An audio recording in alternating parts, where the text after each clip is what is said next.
जय सिया राम। आपके अपने चैनल धार्मिक कथाएं में एक बार फिर से आप सभी का बहुत बहुत स्वागत है। आज की अपनी इस वीडियो के माध्यम से मैं आप लोगों को सफला एकादशी किस तिथि को पड़ रही है, इस दिन पूजन का एवं पारण का शुभ मुहूर्त किस समय है एवं सफला एकादशी व्रत कथा का श्रवण भी कराऊंगी। तो वीडियो में बने रहें, वीडियो को पूरा देखें। वीडियो अगर पसंद आए तो कृपया लाइक करें और मेरे चैनल पर यदि आप नए हैं तो चैनल को सब्सक्राइब करना ना भूलें। साथ ही बेल आइकन को भी प्रेस कर दें ताकि मेरी वीडियोस के नोटिफिकेशन आप सभी को मिलते रहें। सनातन धर्म में एकादशी का बहुत ही महत्वपूर्ण स्थान माना जाता है। प्रत्येक वर्ष में 24 एकादशी तिथि होती है और सभी एकादशियों का अलग अलग महत्व बताया गया है। धार्मिक मान्यताओं के अनुसार जो भी व्यक्ति प्रत्येक एकादशी का व्रत नियम और श्रद्धा के साथ करता है उसे इस संसार में सुखों की प्राप्ति होती है। एकादशी के समान पापनाशक अन्य कोई व्रत नहीं है। पौष मास के कृष्ण पक्ष की एकादशी तिथि को सफला एकादशी का व्रत रखा जाता है। इस वर्ष 2022 में सफला एकादशी 19 दिसंबर दिन सोमवार को पड़ रही है।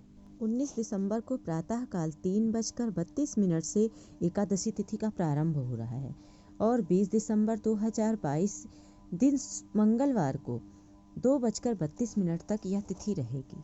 19 दिसंबर दिन सोमवार को उदया तिथि में एकादशी तिथि पड़ने की वजह से सफला एकादशी का व्रत 19 दिसंबर दिन सोमवार को रखा जाएगा और सफला एकादशी का व्रत रखने वाले लोग 20 दिसंबर 2022 दिन मंगलवार को सुबह 8:05 से सुबह 9:13 तक व्रत का पारण कर सकते हैं। इस वर्ष सफला एकादशी पर एक साथ 3 योगों का निर्माण हो रहा है: बुद्धादित्य योग, लक्ष्मी नारायण योग और त्रिग्रही योग। सफला एकादशी के दिन इन सभी योगों में भगवान नारायण का पूरे मन से पूजा करने से और उनका व्रत करने से व्रतधारी श्री हरि विष्णु जी के कृपा पात्र बन जाते हैं।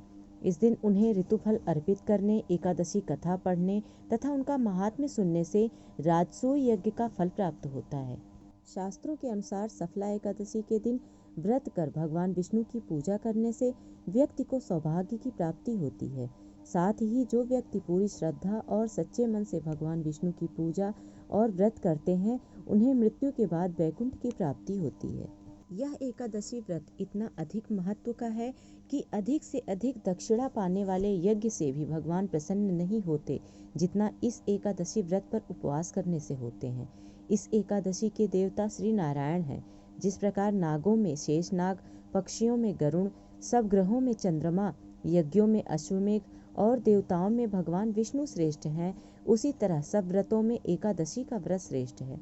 जो मनुष्य सदैव एकादशी का व्रत करते हैं वे मुझे परम प्रिय हैं। यह अत्यंत भक्ति और श्रद्धा से युक्त होकर विधि पूर्वक इस व्रत को करना चाहिए। सफला एकादशी के दिन श्री हरि के विभिन्न नामों, उनके मंत्रों का उच्चारण करते हुए उनका पूजन करें। धूप दीप से देव देवेश्वर श्री हरि की अर्चना करें। सफला एकादशी के दिन दीपदान अवश्य करें।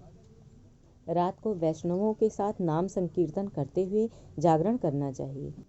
एकादशी की रात्रि में जागरण करने से जो फल प्राप्त होता है वह हजारों वर्षों तक तपस्या करने पर भी नहीं मिलता।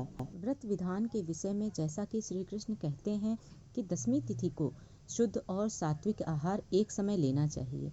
इस दिन आचरण भी सात्विक होना चाहिए। व्रत करने वाले को भोग विलास एवं काम की भावना को त्याग कर नारायण की छवि मन में बसाने हेतु प्रयत्न करना चाहिए।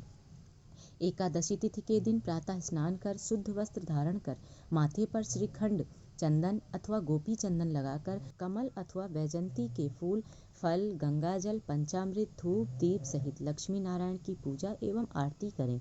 इसके पश्चात भगवान विष्णु के मंत्रों का जप करें और उनकी कथा का श्रवण करें।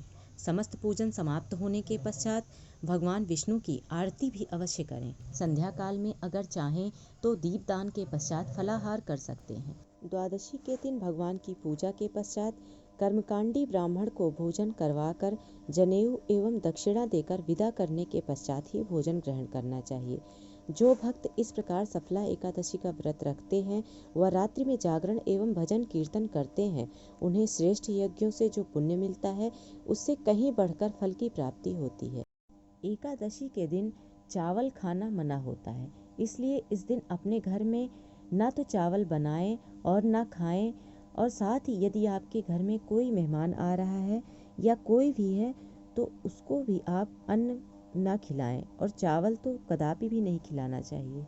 सफला एकादशी की व्रत कथा के अनुसार, मोक्षदा एकादशी की व्रत कथा को सुनकर अर्जुन ने प्रसन्न होते हुए कहा, हे कमल नयन, मोक्षदा एकादशी की व्रत कथा सुनकर मैं धन्य हो गया। हे मधुसूदन, अब आप पौष मास के कृष्ण पक्ष की एकादशी की महिमा बताने की कृपा करें।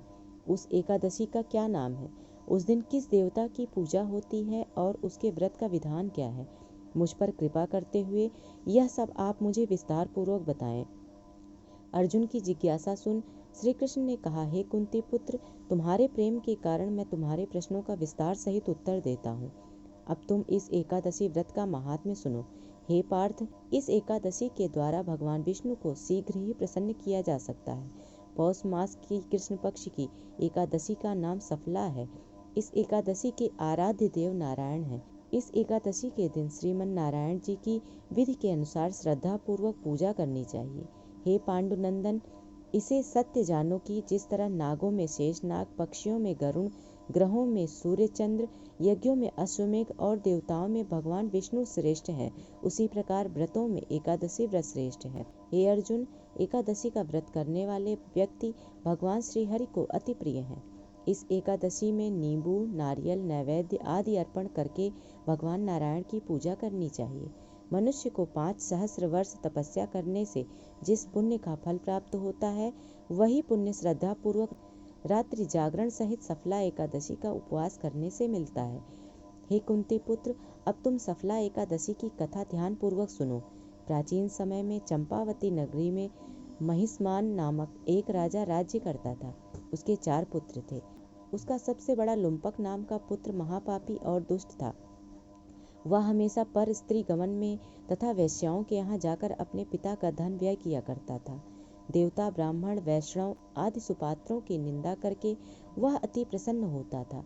सारी प्रजा उसके कुकर्मों से बहुत दुखी थी, परंतु युवराज होने के कारण सब चुपचाप उसके अत्याचारों को सहन करने को विवश थे, और किसी में भी इतना साहस नहीं था कि कोई राजा से उसकी शिकायत करता। परंतु बुराई अधिक समय तक पर्दे में नहीं रहती। एक दिन राजा महिष्मान को लुम्पक के कुकर्मों का पता चल ही गया। तब राजा अत्यधिक क्रोधित हुआ और उसने लुम्पक को अपने राज्य से निकाल दिया। पिता द्वारा त्यागते ही लुम्पक को और सभी ने भी त्याग दिया। अब वह सोचने लगा कि मैं क्या करूं, कहाँ जाऊं। अंत में उसने रात्रि को पिता के राज्य में चोरी करने की ठानी। वह दिन में राज्य के बाहर रहने लगा और रात्रि को अपने पिता की नगरी में जाकर चोरी तथा अन्य बुरे कर्म करने लगा। रात में वह जाकर नगर के निवासियों को मारता और कष्ट देता।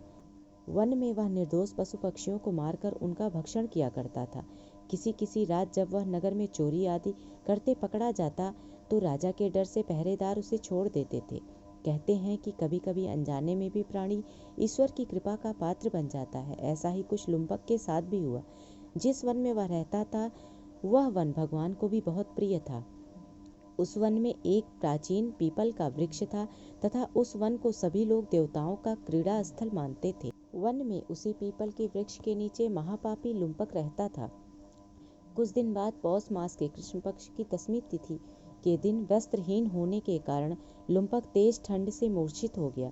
ठंड के कारण वह रात को सो न सका और उसके हाथ पैर अकड़ गए। वह रात बड़ी कठिनता से बीती, किंतु सूर्य के उदय होने पर भी उसकी मूर्छा नहीं टूटी। वह ज्यों का त्यों पड़ा रहा। सफला एकादशी की दोपहर तक वह पापी मूर्छित ही पड़ा रहा।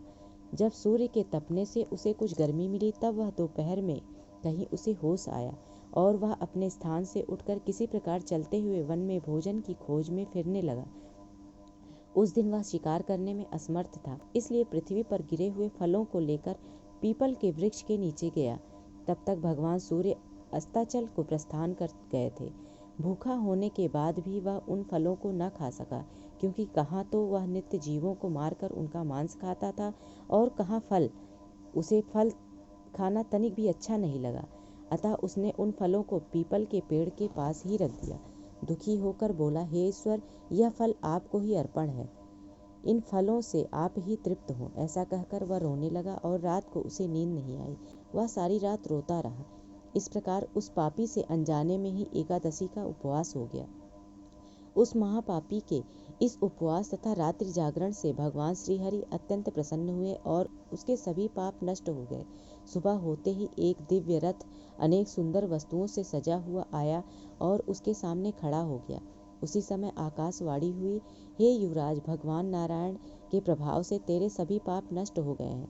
अब तू अपने पिता के पास जाकर राज्य प्राप्त कर। जब यह आकाशवाणी लुम्पक ने सुनी तो वह अत्यंत प्रसन्न होते हुए बोला, हे प्रभु, आपकी जय हो। ऐसा कहकर उसने सुंदर वस्त्र धारण किए और फिर अपने पिता के पास गया। पिता के पास पहुंचकर उसने सारी कथा पिता को सुनाई। पुत्र के मुख से सारा वृत्तांत सुनने के बाद पिता ने अपना सारा राज्य तत्क्षण ही पुत्र को सौंप दिया और स्वयं वन में चला गया। अब लुम्पक शास्त्रानुसार राज्य करने लगा। उसके स्त्री पुत्र आदि श्री विष्णु भगवान के परम भक्त बन गए। वृद्धावस्था आने पर वह अपने पुत्र को राज्य सौंपकर भगवान का भजन करने के लिए वन में चला गया और अंत में परम पद को प्राप्त हुआ। हे पार्थ, जो मनुष्य श्रद्धा व भक्ति पूर्वक इस सफला एकादशी का उपवास करते हैं, उनके सभी पाप नष्ट हो जाते हैं और अंत में मुक्ति प्राप्त होती है। हे अर्जुन, जो मनुष्य इस सफला एकादशी के महात्म्य को नहीं समझते, उन्हें पूंछ और सींगों से विहीन पशु ही समझना चाहिए। सफला एकादशी के महात्म्य को पढ़ने तथा श्रवण करने से प्राणी को राजसूय यज्ञ के समान फल प्राप्त होता है। यह सफला एकादशी की कथा हमें भगवान के अति कृपालु होने का भान कराती है। यदि कोई मनुष्य अज्ञानवश श्री प्रभु का स्मरण करे तो उसे पूर्ण फल की प्राप्ति होती है। यदि मनुष्य निश्चल भाव से अपने पापों की क्षमा मांगे तो भगवान उसके बड़े से बड़े पापों को भी क्षमा कर देते हैं। लुम्पक जैसा महापापी भी भगवान श्री हरि की कृपा से वैकुंठ का अधिकारी बना। जिस प्रकार से लुम्पक के समस्त दुखों का नाश करके भगवान विष्णु ने अपने लोक में उसको स्थान दिया, ठीक उसी प्रकार से भगवान विष्णु इस संसार के समस्त मनुष्यों के दुख दूर करें, उनकी समस्त मनोकामनाएं पूर्ण करें और उनको जीवन मरण के बंधन से मुक्त कर अपने धाम में वास दें। ऐसी कामना के साथ आज की अपनी इस वीडियो को मैं यहीं समाप्त कर रही हूँ। आशा करती हूँ आप लोगों को यह वीडियो अवश्य पसंद आई होगी। यदि वीडियो पसंद आई हो तो कृपया लाइक करें और अगर आप मेरे चैनल पर नए हैं तो कृपया चैनल को सब्सक्राइब करें, ताकि आपको ऐसी ही आस्था से जुड़ी, व्रत त्योहारों से जुड़ी वीडियो देखने को मिले और व्रतों की सही जानकारी आपको प्राप्त हो। सनातन धर्म से जुड़ी ऐसी ही विशेष कथाओं को सुनने के लिए, व्रत त्योहारों से जुड़ी वीडियोस देखने के लिए कृपया चैनल को सब्सक्राइब अवश्य करें और साथ ही बेल आइकन को भी प्रेस कर दें, ताकि मेरी वीडियोस के नोटिफिकेशन आप सभी को मिलते रहें। और कमेंट बॉक्स में भगवान श्री हरि विष्णु का नाम भी लेना ना भूलें। धन्यवाद।